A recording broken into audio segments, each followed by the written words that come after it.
Bonjour à tous et bienvenue sur ma chaîne YouTube. Le sujet d'aujourd'hui sera quels sont les changements que j'ai remarqués aux États-Unis depuis le COVID-19.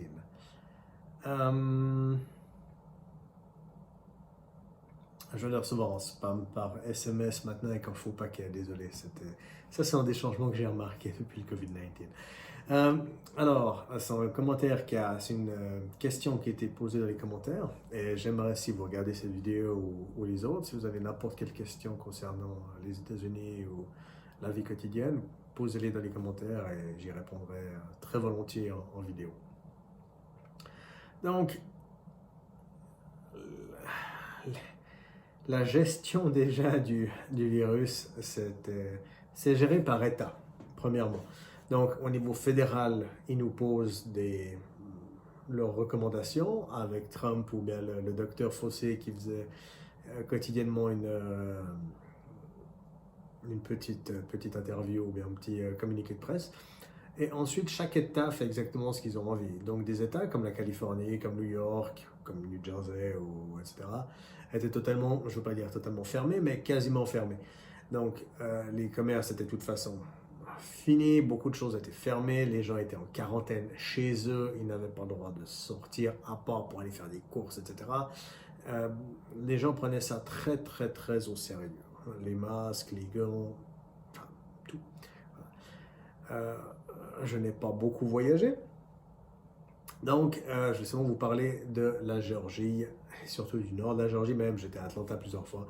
Donc, comment ça se passe dans cet état? On a fait la une des journaux il y a peut-être maintenant il y a un mois ou deux, en disant qu'on était le pire état justement avec la gestion du virus. Et voilà. Donc, premièrement, nous avons un gouverneur républicain, Brian Kemp, qui personnellement, c'est pas le pire des gouverneurs. Le problème, c'est qu'il n'est pas vraiment très. Il change beaucoup d'avis. Et pas parce qu'il pense changer d'avis, mais sûrement parce qu'on lui dit de changer d'avis ou qu'il doit faire autrement et il va simplement faire autrement. Donc j'ai un petit peu de soucis avec ça. Mais la gestion du virus. Donc, je crois que c'était à peu près au mois d'avril. Maintenant, ça commence à dater vu qu'on est déjà le 1er septembre. Là, je crois au mois d'avril qu'on a finalement fermé. Les grandes surfaces étaient toujours ouvertes, mais les restaurants ont pu continuer à être ouverts, mais en faisant du drive-thru. Et les livraisons, justement, avec DoorDash ou ce type de service, Uber Eats. Mais tous les salons de coiffure, les nail salons, les cinémas, n'importe quel petit restaurant et surtout tous les bureaux, tout ça c'était fermé durant passé un mois. Donc ça c'était une chose qui était, il y avait un ordre au niveau de l'État. Ensuite, cet ordre avait une date limite et ensuite les comtés avaient le droit justement de faire des autres ordres pour soit faire ça sur une date plus longue ou plus courte, etc. Mais si c'était plus court, justement l'ordre de l'État faisait foi. Donc les changements que j'ai remarqués, c'est qu'au début, vraiment tout le monde restait chez eux. La plupart restaient à domicile. Les magasins étaient, je ne vais pas dire vides, mais pas beaucoup de monde dans les magasins. Les routes, personne qui roulait. Voilà, c'était très, très, très, très, très calme. Et ça a duré, on va dire, facilement 2 mois quand même. Facilement 2 mois. Car ensuite, on va dire, sur Atlanta, beaucoup de commerces, et encore maintenant, sont fermés. Des restaurants ne font que livraison, pas livraison à domicile, mais livraison à domicile, justement à l'emporter, je veux dire. Et voilà, donc les salles de restaurants sont encore fermées. Ici où je suis, dans le nord de la Géorgie, dans une petite ville, tout est ouvert et c'est comme d'habitude. La plupart des petits commerces, c'est normal de rentrer sans masque. Les grandes surfaces, Walmart, Kroger, Ingles et tout ça, Publix, le masque est obligatoire, mais beaucoup de monde ne le porte pas. Et ils ont pris la façon de juste, si tu ne veux pas porter de masque, tu ne portes pas de masque, on va rien dire, on va rien faire contre toi. Donc, j'ai de la peine avec ça. Personnellement, j'étais pas pour le port du masque. avec des limites. Mais donc, je pense pas que ça a changé grand-chose sur beaucoup de choses. Voilà, mais c'est une chose. Mais si en commerce, enfin, je n'étais pas, je vais reprendre juste ma phrase, je n'étais pas pour l'obligation du port du masque et l'obligation donnée par le gouvernement. Je suis pour le port du masque et si on nous oblige de porter un masque dans un business style Walmart, ça va bien, car c'est l'entreprise privée qui dit nous avons envie que nos clients viennent dans notre magasin avec un masque. Et ensuite, c'est moi qui prends le choix si oui ou non j'ai envie d'aller dans ce magasin. Et si j'ai envie d'aller dans ce magasin, je mets un masque. Donc ça, c'est une chose. Mais beaucoup de gens continuent à ne pas mettre le masque dans les grandes surfaces, justement juste par opposition en disant c'est mon droit, je peux faire ce que je veux, j'ai pas envie de mettre de masque. Et voilà, je trouve juste ça un petit peu ridicule. Tu respectes l'endroit où tu vas faire tes achats, donc si l'endroit où tu as envie d'aller te demande de mettre un masque, tu mets un masque et tu continues ta journée. Donc ça. Euh, les hôpitaux, c'est le truc. Disaient qu'ils étaient pleins à bord avec des patients non-stop, non-stop, non-stop. Et j'ai pas vraiment vu de cas. On a montré des vidéos en offrant des lits, en offrant des respirateurs. Euh, Ensuite, devant tous les hôpitaux, il y avait ces grandes banderoles en parlant de héros, les membres hospitaliers, etc. Euh, de nouveau, je ne suis pas un médecin, donc je ne vais pas pouvoir... prenez tout ce que je dis avec des pincettes, mais juste des pincettes énormes. Je ne pense pas que ce virus était si grave. Surtout maintenant, je n'ai pas fait de recherche, mais j'ai entendu dire et j'ai lu pas mal dans certains journaux que le CDC avait changé ses statistiques et que techniquement, surtout les morts dues au COVID-19, seulement 6% des morts du virus sont morts simplement à cause du virus. 94% des morts sont morts parce que peut-être en surpoids, peut-être en autre maladie, et en plus des soucis de santé qu'ils avaient déjà, on rajoute le virus par-dessus. Donc, ça fait un taux de mortalité quand même très très bas pour ce que c'est. Je n'ai pas vérifié si avec la grippe normale c'est le même niveau, mais non. Mais voilà. Le problème avec ça, c'est que c'était vraiment trop vite, techniquement, et on a tous dû prendre des grosses mesures. Et, et voilà. Et surtout, on a fermé toute une économie et perte d'argent considérable. Et je pense que c'était un peu voulu également, pour pouvoir, dans toutes ces billes, dans tous ces projets de loi au Congrès qui passent pour financer, soit les petites entreprises, pour financer les particuliers, pour les aider. Donc d'un côté, on va aider des entreprises, on va aider des particuliers, mais de l'autre côté, on va rajouter de l'armement, on va rajouter plein d'autres dépenses totalement inutiles et non reliées au virus. Mais, vu que personne ne va regarder ça, et les gens qui vont regarder vont de toute façon pas en parler parce que pour eux c'est intéressant aussi, ça passe comme une lettre à la poste et on dit on a dû passer ce budget pour le virus, mais en fait dans ce budget il y a peut-être 40% de ce budget qui est vraiment pour aider les gens affectés par le virus et 60% qui est juste pour de la dépense inutile. Donc voilà. C'est un peu les seuls changements qu'on a vus ici, en tout cas en Géorgie avec le virus. La vie est exactement comme d'habitude.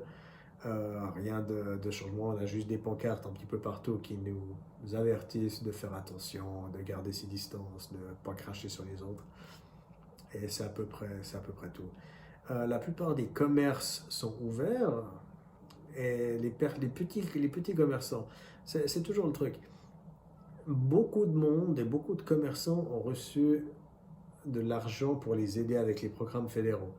Donc, d'un côté, ils ont dû fermer, d'un côté, ils ont perdu de l'argent à cause du virus, mais de l'autre côté, ils ont reçu des lignes de crédit et de l'argent juste gratuit. Techniquement, s'ils payent leurs employés et les licencient pas, cet argent, ils n'ont pas besoin de le rembourser. Donc, c'est juste l'argent perdu par le gouvernement, mais même si pour eux, voilà, t'as qu'à imprimer des billets pour dire quelque chose.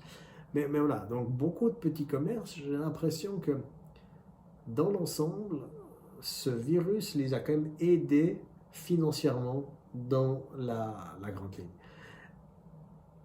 Aussi absurde cela peut être. Donc ça c'est une chose. Et sinon, honnêtement, c'est tout. Je ne verrai pas quoi d'autre. Qu'est-ce qu'il y aura d'autre avec le virus ici aux États-Unis? Ah oui, les voyages.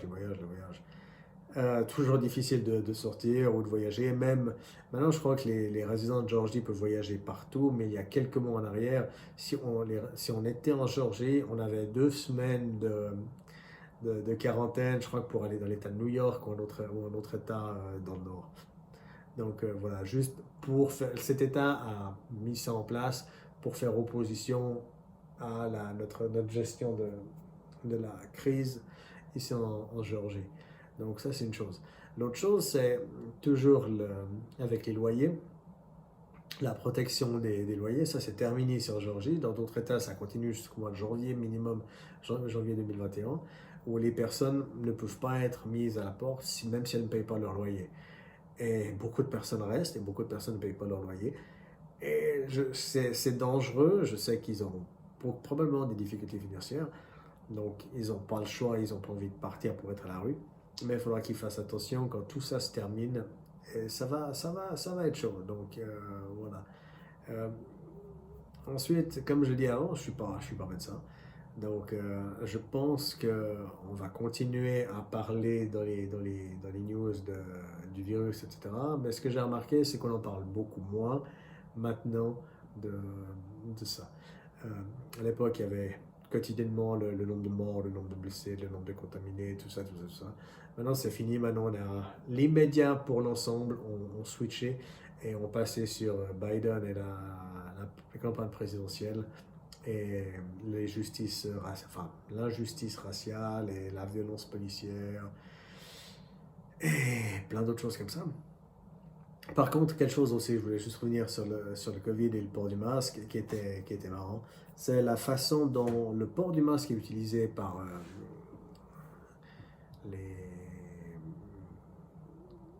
les gens, ou même dans les publicités ou dans les conférences de presse ou choses comme ça. C'est surtout, ils ne portent pas le masque en pensant que ça aide vraiment. La majorité porte le masque pour mettre en message, dire je porte le masque, je fais ce qui doit être fait, et dès qu'on enlève une caméra, le masque est directement enlevé ou le masque est ici ou juste là. Et voilà, ça c'est quelque chose que j'ai remarqué. Je dis, c'est pour ça qu'au début, je vais être honnête, je ne portais pas de masque parce que je ne trouvais pas de raison et je ne sortais pas beaucoup et je ne faisais pas de lift, etc. Mais je voyais pas l'idée et quand tu vois toutes les personnes autour qui je porte un masque, c'est intéressant, mais je le porte comme un con ou je le change pas ou voilà, c'était totalement débile pour la majorité. Donc ici, tu peux voir beaucoup de personnes avec les masques en papier. Ils vont garder le même masque pour une très longue période de temps. Je parle très long, on va dire plusieurs semaines. Tu laisses ton masque, tu le mets dans ta voiture, quand tu ressors, tu le remets sur le visage et tu continues. Et c'est quelque chose que j'ai vu en France, enfin dans les médias, qui conseillent de changer le masque 2, 3, 5 fois par jour, ou suivant où tu vas, ou si tu changes d'endroit, et prendre un autre masque. Ici, ça ne se fait pas du tout. Donc, c'est quelque chose que j'ai remarqué. L'autre chose, les gens étaient comme on va dire en Europe, après le papier de toilette, après les lingettes désinfectantes, etc. Maintenant, on peut trouver des masques partout. Il y a une surabondance de masques, une surabondance de gel désinfectant, et voilà.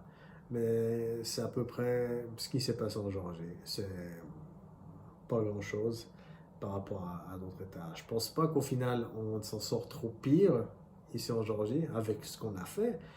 Et voilà. Donc, j'étais pas prêt pour cette question. J'ai lu la question 2 minutes avant de commencer la vidéo et j'en ai parlé. Mais je voulais vous remercier à tous d'avoir suivi ça. Et comme je dis en début de vidéo, si vous avez n'importe quelle question, n'hésitez pas à les poser dans les commentaires et je vais essayer d'y répondre. Merci à tous, à bientôt. Bye bye.